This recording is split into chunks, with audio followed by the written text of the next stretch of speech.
In today's video, I'm going to show you how to play GTA 5 on your Mac. To play GTA 5 on our Mac, we're going to be using a Mac application called Crossover. Crossover is designed to translate Windows commands into Mac commands. To download Crossover, we first need to open our web browser, and you want to go to the CodeWeaver's website, and I'll leave this linked in the description below. From here, you want to select the Crossover option in the top header, and once you're on the Crossover page, we're going to scroll down, and you want to select Free Trial. Now you want to scroll down again, and you want to make sure macOS has been selected, and then you want to enter in your name and email, and you want to select Download Trial Now, which will download the Crossover installer to your Mac. Before we continue any further, I do want to explain how pricing works. To access the pricing, we first want to select the Crossover, and then you want to scroll down and you want to select Buy Now. On the purchase page, we want to scroll down, and here you see different options. Crossover Plus is going to be the 12-month support model, and bear in mind this is not a subscription. Instead, this will give you access to 12 months of updates for the Crossover application, and once the 12 months has expired, you'll still be able to access the application as normal, but you will no longer be able to update to the latest version. So if you want to continue receiving updates after that, you need to purchase another 12 months of support. Now we have downloaded Crossover, we just need to install it. To do this, we're simply going to take the Crossover application we just downloaded, and we're going to put it into our applications folder. Now we've done this, you just want to go ahead and open Crossover. Because it's our first time, we'll see this pop up, so we're going to select Open, and then you'll be prompted to begin your 14-day free trial. Now it's important to note that the reason why it says 7 days here is because I've downloaded this in the past. So to begin your trial, you want to select Try Now, or if you have already purchased a license, you want to select Unlock with Purchase Info, and then you want to enter in your CodeWeaver's account details and select Unlock. Once you've begun your free trial, Crossover will open and the application will look like this. Now all we need to do is to download GTA 5. So to do this, you first want to make sure you're on the install page on the left hand side menu, and then you want to search for the platform that you own GTA 5 on. So for the example of this video, it's going to be Steam.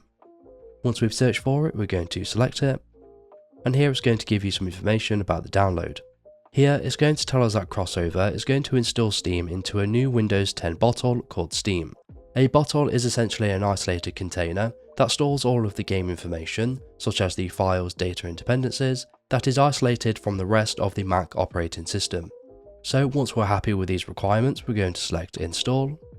You may see multiple pop-ups like this, and these are just the dependencies that need to be installed, so you simply want to follow the installation instructions. And then you'll be greeted with the Steam setup process. So just like we would on a Windows 10 PC, you just want to follow the installation instructions. And once we finish, you want to make sure Run Steam has been selected, and then you want to select Finish. Now it's going to download the Steam update files, just as it would on a Windows computer. Steam will then open, and then you'll be prompted to log into your Steam account, just as you normally would. And once Steam has opened up and you've successfully signed into your account, we can now move on to the next step. Before we download GTA 5 to our Mac, we just want to check the game compatibility database for any additional information, such as how well it runs or any advanced settings that we need to know. So to do this, we first want to open our web browser and go back to the CodeWeaver's website, and then you want to select the search icon at the top. Now you want to search for Grand Theft Auto 5. Once we've searched for it, we're of course going to get the different editions, so let's start with the Enhanced Edition. Once we're on the game web page, we're going to scroll down, and here it's going to tell us about how well this game runs. So Enhanced Edition says installs but will not run. However, GTA 5 is a popular game, so this may change in the future. So because we can't run the Enhanced Edition, let's check for the Legacy Edition instead. Once we've landed on the GTA 5 Legacy Edition page, we're going to scroll down, and as you can see, this game runs well. Now to view more information, we're going to scroll down, and here it's going to give you different ratings for different versions of Crossover. So for the example of this video, we want to choose the latest version, which is 25.1.1, and when we select it, here you'll see the individual user ratings. To view more information about these ratings, you want to hover over the information icon next to their name, and then they will give you some notes that may be useful. This person says it runs smoothly, but again GTA Online isn't working, and that's most likely because of the anti-cheat battle eye. Sometimes you may need to change the advanced settings before playing the game. So if we look at this information card for example, this guy says it works well with graphic settings set to auto and synchronization set to MSync, which we'll need to note for later on. So now we know the game's compatibility, we just need to download GTA 5. So to do this, we're going to download it just as we normally would. And as we viewed earlier, we can only play the GTA 5 Legacy Edition for now. So we're going to select install, and then just follow the installation instructions. And then we just need to go ahead and wait for GTA 5 to install to our Mac. And depending on how long this takes, is going to depend on your internet connection speed. Once GTA 5 has been downloaded, we just need to launch it, and there are multiple ways of doing this. The first way is by launching it straight from the Steam application. The second way of launching it is by using the Crossover application, and the third way of launching it is by using the Spotlight search, just as you would with any other application.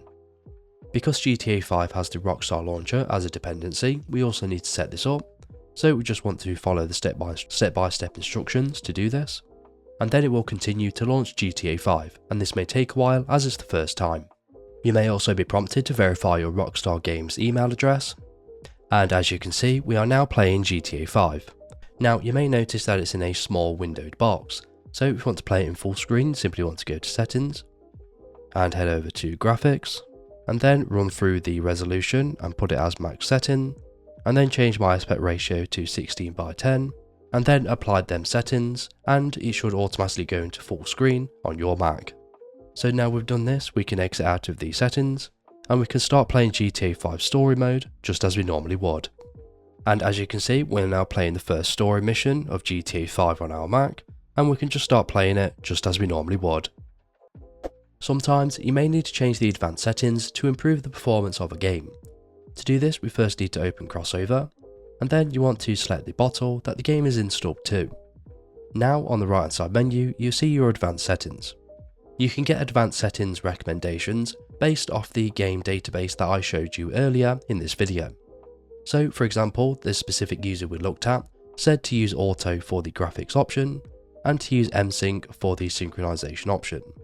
When you choose this option, you'll see this warning saying it's going to reboot, so we're going to select reboot bottle and enable MSync. And once the Crossover applications have closed and you have restarted Crossover, we can go ahead and play GTA 5 with these new advanced settings. And that's it, so if this video was helpful, please leave a like, and if you have any questions or comments, you can leave them below.